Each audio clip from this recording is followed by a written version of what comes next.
नमस्ते, आप देख रहे हैं एमडी न्यूज। एमडी न्यूज के मेरदर्शन बुलेटिन में आप सभी का स्वागत है। आज के बुलेटिन के साथ मैं हूं निशा। मैं आपको बताती चलूं, काफी समय से शिक्षण संस्थान बंद थे।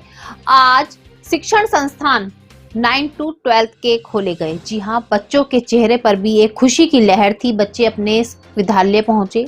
सबसे बड़ी बात मैं आपको बताती चलूं, विद्यालयों में सुरक्षा व्यवस्था का पूर्ण रूप से ध्यान दिया गया। बच्चों को लाइन बनाकर उनका टेम्परेचर चेक करके, हाथों को सैनिटाइजर कराकर, मास्क चेक करके जब भी कक्षाओं में भेजा गया। सोशल डिस्टेंसिंग का पालन किया गया। साथ साथ बच्चों को जागरूक भी किया गया कि अपनी कक्षा में सोशल डिस्टेंसिंग का सभी को ध्यान रखना है। अपनी कोई भी चीज आपस में शेयर नहीं करनी है, क्योंकि विद्यालय तो खुले हैं लेकिन नियमों का पालन करना बहुत जरूरी है। आज कक्षा 9 से कक्षा 12 तक के जो विद्यालय खुले हैं, बच्चे पहुंचे भी हैं स्कूल में। बच्चे थोड़े कम संख्या में कह सकते हैं कि स्कूल पहुंचे, लेकिन फिर भी बच्चों और अध्यापकों के चेहरे पर भी खुशी थी। सभी को लग रहा था कि मानो बहुत समय बाद सभी घर से निकले हैं।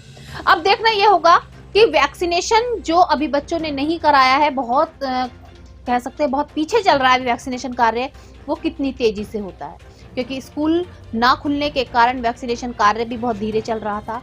अब जैसे जैसे स्कूल खुले हैं वैसे वैसे बच्चों को वैक्सीनेशन तेज किया जाएगा। बच्चे वैक्सीनेशन के लिए बच्चों को जागरूक किया जाएगा और कोरोना महामारी को हराने के सभी प्रयास किए जाएंगे। वहीं देखते हैं कि अब छोटे बच्चों के स्कूल कब खुलते हैं। सभी के एक आस है, सभी को एक खुशी की लहर सभी के अंदर है कि 2 साल से बच्चे जो पढ़ाई में पिछड़ रहे थे, ऑनलाइन के माध्यम से पढ़ रहे थे, फोन के इतने करीब जा रहे थे, उससे अब छुटकारा मिलेगा। बच्चे स्कूल में पहुंच सकेंगे और जो नए बच्चे थे जिनका एडमिशन होना था वो 2 साल पीछे हो चुके हैं, उनके माता पिता भी काफी खुश हो रहे हैं कि स्कूल खुलने के बाद बच्चों के एडमिशन कराए जाएंगे। जहां एक और स्कूल खोले गए और छात्र छात्राओं के चेहरे पर खुशी की लहर थी, लेकिन दूसरी ओर मैं आपको एक दुखद खबर बताती हूँ कि स्कूल खुलते ही स्कूलों में एक तरीके से कह सकते हैं कि शोक जैसा माहौल बना हुआ था, क्योंकि हमारे देश विदेश की कोहिनूर सुर कोकिला अब हमारे बीच में नहीं रही। जी हाँ, लता मंगेशकर, आप जानते हैं, जो पुराने ही नहीं नए गानों को भी बहुत अच्छे से गाती थी। उनके गाने ऐसा कोई भी व्यक्ति नहीं है जो ना सुनता हो।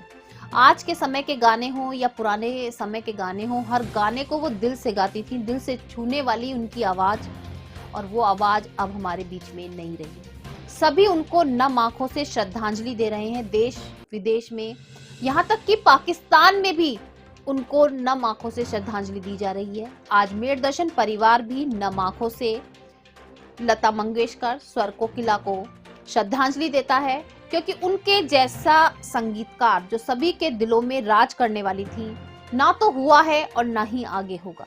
वो काफी समय से कोरोना महामारी से जूझ रही थी, 92 वर्ष की थी, फिर भी उन्होंने हिम्मत नहीं हारी और बीमारी से लड़ते लड़ते उन्होंने अपने प्राण गंवा दिए।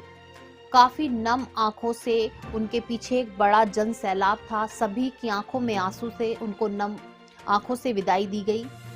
वहीं मैं आपको बताती चलूं, जहां मेरठ में स्कूल खुले तो स्कूलों में भी आज जिस तरीके से मैंने आपको बताया कि शोक का माहौल था। सिटी वोकेशनल पब्लिक स्कूल में आज हमारी मेरदर्शन की टीम पहुंची, जहां पर स्वर कोकिला लता मंगेशकर को नम आंखों से श्रद्धांजलि दी गई। बच्चों ने श्रद्धांजलि दी, कर्मचारियों ने, स्कूल के सभी परिवार ने उनको श्रद्धांजलि देते हुए कहा कि उनके जैसी गायिका आज हमारे बीच में नहीं है, जो हमारे देश का गौरव थी, हमारे देश का रतन थी और सभी को साथ लेकर चलती थी। जब हमारी मेरदर्शन की टीम ने सिटी वोकेशनल विद्यालय की प्रधानाचार्य से बात की तो प्रधानाचार्य की आंखें भी बात करते करते नम हो गई।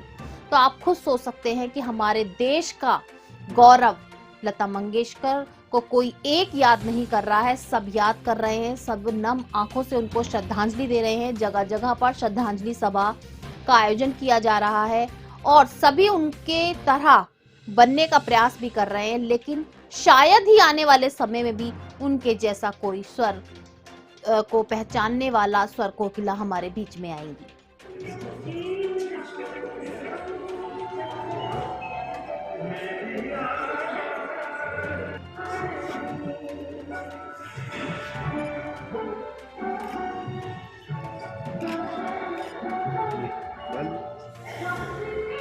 कर दीजिए। काजू वाला है ना।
सदी की महानायक आवाज की जादूगर लता मंगेशकर को श्रद्धांजलि किस तरह आपके स्कूल में दी जाती है? नाम गुम जाएगा, ये अभी एक गीत बैकग्राउंड से सुनाई दे रहा है, लेकिन मैं समझता हूँ कि इससे बड़ा झूठ नहीं हो सकता, क्योंकि ये नाम एक ऐसा है, ये आवाज़ एक ऐसी है जो कभी गुम नहीं होगी। आने वाली सदियां इस आवाज़ को याद करेंगी और इनके बारे में कुछ कहना बहुत मुश्किल है, बहुत मुश्किल है। शब्द कितने भी आप तलाश लें, डिक्शनरियां खोल लें, कुछ कर लीजिए, लेकिन जिस तरह से इनकी ज़िंदगी थी, इतनी बड़ी ज़िंदगी जिसमें 5-6 शताब्दियों को उन्होंने अपने गीत सुनाए, तो वैसा इंसान शायद ही कोई पैदा हो। और आज हमारे बच्चे सभी, पहला दिन था, सब बड़े प्यार से आए थे, लेकिन सबके चेहरे बुझे बुझे से परेशान थे कि आज के ऐसे दिन जब हम शोक मना रहे हैं लता के जाने का, तो ख़राब सा लग रहा है, बुरा सा लग रहा है, याद आ रही है बार बार उनकी। तो हम सब बच्चे जो है वो मिलकर सब आए और उन्होंने पुष्प अर्पित किए इनकी तस्वीर के आगे, और क्या कहें। Thank you. कितनी क्षति मानती हैं लता जी का जाना? इररिपेरेबल लॉस है इंडिया का, because we have just lost nightingale of India. और जिसने, अगर हम बॉम्बे बॉलीवुड की बात करते हैं, 100 ईयर्स अगर हमने उनमें से दिए हैं, तो 71 ईयर्स केवल लता मंगेशकर जी ने दिए हैं। और लता दीदी के जैसा ना कोई था, ना है और ना रहेगा। क्या कहना चाहती हैं अपने शब्दों में? I am in tears, means I can say that it is really irreparable loss. जैसा कि आप सब जानते हैं, चुनावों का माहौल चल रहा है और जागरूकता की कमी काफी सामने आ रही है। जागरूकता को बढ़ाने के लिए सभी अपने अपने तरीके से प्रयास कर रहे हैं। मतदान को लेकर के सभी को जागरूक किया जा रहा है, संस्थाएं आवाज उठा रही हैं, स्कूल टीचर्स आगे आकर कार्यक्रम कर रहे हैं, डॉक्टर्स कार्यक्रम कर रहे हैं। तो वहीं आज हमारी बेयर दर्शन की टीम ने सिटी वोकेशनल पब्लिक स्कूल के प्रेम मेहता से बात की कि किस तरीके से जागरूकता की कमी है उसको कैसे दूर किया जाए और क्या प्रयास किए जाए कि सभी जागरूक हो सके। तो आप देखिए किस तरीके से प्रेम मेहता ने बताया कि जागरूकता की कमी क्यों है और उसको खत्म करने में किस तरीके से सभी कार्य कर सकते हैं। नमस्कार, आप देख रहे हैं मिरर दर्शन और मिरर दर्शन द्वारा आपको हम चुनावी रण दिखा रहे हैं। चुनावी रण तो चल रहा है, सभी प्रत्याशी अपने अपने दावे कर रहे हैं, लेकिन हमारे देश में जागरूकता की कमी देखी जा रही है। मतदान के लिए जागरूक होना बहुत ज़रूरी है, हमें परसेंटेज बढ़ाना है। सभी संस्थाएं आगे आ रही हैं और अपने माध्यम से अपील कर रही हैं कि मतदान के लिए आप घर से निकलें, लेकिन सबसे बड़ा योगदान होता है स्कूल का। हम आज खड़े हैं सिटी वोकेशनल स्कूल में और सर से जानना चाहते हैं कि स्कूल के द्वारा किस तरह से बच्चों को जागरूक किया जा रहा है, उनके पेरेंट्स को किस तरह से जागरूक किया जा रहा है। सर, आपका स्वागत है। धन्यवाद सर, सिटी वोकेशनल स्कूल समय समय पर हर तरीके के कार्यक्रम करता है। जी। मतदान चल रहा है, मतदान के लिए किस तरह से आप जागरूक हैं? मतदान के बारे में हमने पहले तो बच्चों को समझाया और उसके बाद बच्चों को एक छोटा सा प्रोजेक्ट दिया कि आप वीडियोस बना के, ऑडियोज़ तैयार करके और सिंपल मैसेजेस तैयार करके दीजिए। उनमें से जो बेस्ट मैसेजेस हैं उनको हम प्राइज़ भी देंगे और उन मैसेजेस को, उन वीडियोस को हम सारे पेरेंट्स को भेजेंगे। तो क्लास 6 से लेकर 12th तक के बच्चों ने इसमें पार्टिसिपेट किया और उसमें से कुछ सिलेक्टेड जो हैं वो आज भेजे गए हैं, कल भेजे जाएंगे, परसों भेजे जाएंगे। रोज़ हम अपने 10 से एक जो मैसेजेस हैं वो पेरेंट्स को भेज देंगे। इसमें दोनों बातें होंगी कि हमारे पेरेंट्स को ये भी पता चलेगा कि हमारे बच्चे जो हैं आज की ज़रूरत को कितना समझते हैं और कितने ये टैलेंटेड हैं कि अपने वीडियोज़ और ऑडियोज़ ख़ुद तैयार कर रहे हैं। ये बहुत बड़ी बात है क्योंकि बहुत बड़ी क्लासेस नहीं हैं, 6, 7, 8 के भी बच्चे जो हैं वो वीडियोज़ बना रहे हैं। तो एक ये बात। दूसरी ये कि बच्चे जो हैं आजकल माँ बाप को जो समझाते हैं वो उनके जहन में ज़्यादा उतरता है बजाय इसके कि कोई बड़ा समझाए। जब बच्चे बताते हैं कि पापा आप रोज़ ऐसी बातें करते रहते हैं, मम्मी आप ऐसी बातें करते हैं कि ये ख़राब है, यहाँ ये खराबी है। खराबी तो हम में है, आप में है। अगर आपके पास वक्त नहीं है कि यहाँ से, घर से ये 4 कदम की दूरी पर आप अपना वोट डालने जाएं, तो फिर कसूर किसका है? किसी और का नहीं। अच्छा, सबसे बड़ा सवाल एक उठता है कि मतदान के लिए सरकार जागरूक करती है, संस्थाएं जागरूक करती हैं, स्कूल के माध्यम से हर बार जब भी मतदान होता है तो जागरूक किया जाता है, लेकिन मतदान के अंदर जो कमी रह जाती है, जागरूकता की कमी रहती है, इस पर सबसे बड़ा कारण आप क्या मानते हैं? सबसे बड़ा कारण यही है जो मैंने कहा ना कि बच्चे जब बताएं पेरेंट्स को, तो क्यों बताने की ज़रूरत है? बताने की ज़रूरत सिर्फ इसीलिए है क्योंकि हम सबसे ढीले लोग हैं, सुस्त लोग हैं, अपना वक्त नहीं देना चाहते। उनके लिए ये दिन छुट्टी का दिन है। इस छुट्टी के दिन वो अपने बच्चों को पिकनिक पर ले जाना पसंद करेंगे बजाय कि जाके वोट देने के। This is stupid. सर, आपसे मैं ये जानना चाहता हूँ, जिस तरह से सभी संस्थाएं आगे आ रही हैं और सरकार का एक सबसे पहला यही कहना है कि आप जाइए और सबको जागरूक करिए, मतदान का परसेंटेज बढ़े। हमारे अगर देश की बात की जाए तो 55% मतदान ही हो पाता है, 50 से 55, और जिसमें 40% जनता के बिना ही सरकार चुनी जाती है। तो कितना आप क्षति समझते हैं, कितनी सरकार को कमी समझते हैं कि जो जनता नहीं चुन पाती है? बिल्कुल, बहुत बहुत बड़ी कमी है। यही मैं कह रहा हूँ कि कितना मैंने ख़राब शब्द यूज़ किया था, स्टूपिड, राइट। किसी के लिए ये शब्द यूज़ करना बड़ा ख़राब है, लेकिन वाकई में सच्चाई यही है कि अगर हमारे पास इतनी शक्ति नहीं, इतनी ऊर्जा नहीं, इतना मन में ये फीलिंग नहीं कि ये हमारा कर्तव्य है, हमें ये करना चाहिए, तो तब तक वो नहीं होगा। और धीरे धीरे लेट्स होप के चीज़ें बदलेंगी और लोग महसूस करेंगे कि ये उनका दायित्व है और उस दायित्व को उन्हें पूरा करना ही है। अपने शब्दों में मिरर दर्शन चैनल के माध्यम से किस तरह से मेरठ की जनता को आप जागरूक करें? मेरठ की जनता धीरे धीरे जागरूक हो रही है, अभी पूरी तरह से नहीं है, मैं ये नहीं कह सकता कि है, लेकिन धीरे धीरे बदलाव आ रहा है और उम्मीद करते हैं कि आने वाले वक्त में चीज़ें और बेहतर होंगी, अच्छी होंगी और लोग अपना कर्तव्य समझेंगे, दायित्व समझेंगे। देखिए, ये थे हमारे साथ प्रेम मेहता सर। और मैं आपको एक बात बताता चलूं कि सिटी वोकेशनल स्कूल एक ऐसा स्कूल है जिसमें शिक्षा के साथ बच्चों को संस्कार दिए जाते हैं। यदि मैं बात करूं कि सिटी वोकेशनल स्कूल में अगर कोई शहीद हो जाता है तो उसको श्रद्धांजलि दी जाती है। गायक लता मंगेशकर जी हमारे बीच में नहीं रही तो उनको श्रद्धांजलि दी गई।